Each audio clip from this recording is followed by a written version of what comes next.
നൽകാൻ. GCC രാഷ്ട്രങ്ങളിലെ സ്ഥിതി എന്താണ് എന്ന് പരിശോധിക്കാം. ജില്ലയിൽ ഏറ്റവും ആശങ്കയായി GCC രാഷ്ട്രങ്ങളുടെ കാര്യത്തിൽ തന്നെയാണ്. പക്ഷേ കഴിഞ്ഞ മണിക്കൂറുകളിലൊക്കെയും അവിടെ നിന്ന് വലിയ നിലയിൽ ആശങ്കപ്പെടുത്തുന്ന വാർത്തകളൊന്നും റിപ്പോർട്ട് ചെയ്യുന്നില്ലല്ലേ? സമാധാനമായ അന്തരീക്ഷത്തിലേക്ക് പതിയാണെങ്കിലും മാറുന്നുണ്ടോ GCC രാഷ്ട്രങ്ങൾ? അസിത, GCC രാജ്യങ്ങളിൽ സൗദിക്ക് നേരെയാണ് ഇന്ന് ആദ്യത്തെ ആക്രമണം ഉണ്ടായത്. സൗദിക്ക് നേരെ ഇന്ന് ഒരു രൂക്ഷമായ ആക്രമണമാണ് ഇറാന്റെ ഭാഗത്തു നിന്നുണ്ടായത്. ഇതുവരെ ആക്രമണം ഉണ്ടായത് രാജ്യത്തിന്റെ സൗദിയുടെ മധ്യമേഖലയിലും അതോടൊപ്പം തന്നെ കിഴക്കൻ പ്രവിശ്യയിലുമാണ്. റാസ്റ്റന്നൂറിലെ ആറാംകോ ഓയിൽ റിഫൈനറിക്ക് നേരെയും അതോടൊപ്പം തന്നെ അൽഖർജിലെ പ്രിൻസ് സുൽത്താൻ എയർവേസിന് നേരെയും റിയാദിലെ അമേരിക്കൻ എംബസിക്ക് നേരെയും ഒക്കെ ആക്രമണം ഉണ്ടായി. ഇതിൽ ഓയിൽ റിഫൈനറിയുടെയും അമേരിക്കൻ എംബസിയുടെയും ഒക്കെ പ്രവർത്തനങ്ങൾ താൽക്കാലികമായി നിർത്തിവച്ചിരിക്കുകയാണ്. സൗദിക്ക് നേരെ വന്ന കൂടുതൽ ഡ്രോണുകളും പ്രതിരോധ സേന തകർത്തു എന്ന് പ്രതിരോധ വിഭാഗം അറിയിച്ചിട്ടുണ്ട്. എന്നാൽ ഇന്ന് പുറത്തു വന്ന പ്രധാനപ്പെട്ട മറ്റൊരു കാര്യം അൽ അറേബ്യ ചാനൽ പുറത്തുവിട്ട ഒരു റിപ്പോർട്ടാണ്. ഇതിൽ പറയുന്നത് സൗദിക്ക് നേരെ വന്ന ഇറാന്റെ പല ഡ്രോണുകളും വിക്ഷേപിച്ചത് ഇറാഖിൽ നിന്നാണ് എന്നാണ്. ഇറാഖിലെ ഇറാൻ അനുകൂല സായുധ ഗ്രൂപ്പുകൾ വഴിയാകാം ഈ ഓപ്പറേഷൻ നടത്തിയത് എന്നാണ് സംശയിക്കപ്പെടുന്നത്. ഏതായാലും ഏറെ ഗൗരവത്തോടെയാണ് ഈ മേഖല, സൗദിയും അതോടൊപ്പം തന്നെ ഈ മേഖലയും ഇതിനെ കാണുന്നത്. മറ്റൊരു കാര്യം, സൗദി അറേബ്യക്ക് നേരെ ഭീഷണി ഉണ്ടായാൽ കയ്യും കെട്ടി നോക്കി നിൽക്കില്ല എന്ന് പാകിസ്ഥാൻ ഇറാനെ അറിയിച്ചു എന്നതാണ്. സൗദി അറേബ്യയുടെ സുരക്ഷയിൽ വിട്ടുവീഴ്ച ഇല്ല.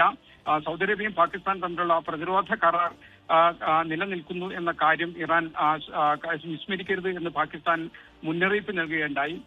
കരാർ പ്രകാരം സൗദിക്ക് നേരെ, അതായത് സൗദിയും പാകിസ്ഥാനും തമ്മിലുള്ള കരാർ പ്രകാരം സൗദിക്ക് നേരെ ആക്രമണം ഉണ്ടായാൽ അത് പാകിസ്ഥാന് നേരെയുള്ള ആക്രമണമായി കണക്കാക്കും.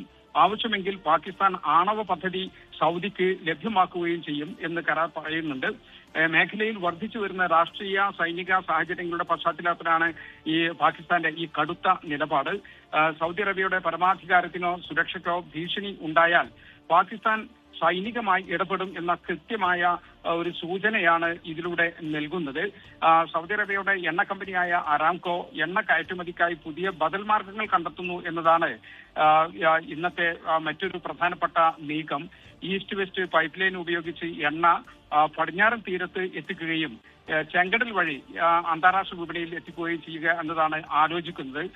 ഇതോടെ ഹോർമുസ് കടലിടുക്കിലെ പ്രശ്നങ്ങൾ ഒഴിവാക്കാനും സാധിക്കും. മറ്റൊരു കാര്യം, ഇൻഡിഗോ യാത്രക്കാരുടെ ഇവിടെ ഉംറ തീർത്ഥാടകരും മറ്റുമൊക്കെ ഇവിടെ നാട്ടിലേക്ക് മടങ്ങാനാകാതെ പ്രയാസപ്പെടുന്നുണ്ട്.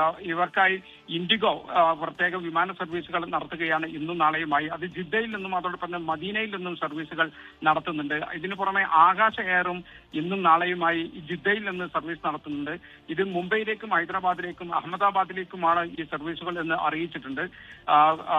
എന്നാൽ സൗദി വിമാന കമ്പനികളായ സൗദി എയർലൈൻസ് അതോടൊപ്പം തന്നെ ഫ്ലൈനാസ് തുടങ്ങിയ വിമാന കമ്പനികളുടെ സർവീസുകൾ മുടക്കമില്ലാതെ ഇന്ത്യയിലേക്ക് നടക്കുകയും ചെയ്യുന്നുണ്ട്. അസുഖ ലോകത്തെവിടെയായാലും ഏത് സമയത്തും 24 വാർത്തകളും ഓഗ്മെന്റഡ് റിയാലിറ്റി പാക്കേജുകളും എക്സ്പ്ലെയിനറുകളും വിശദമായി കാണാൻ ഞങ്ങളുടെ യൂട്യൂബ് ചാനൽ നിങ്ങൾക്ക് സബ്സ്ക്രൈബ് ചെയ്യാം.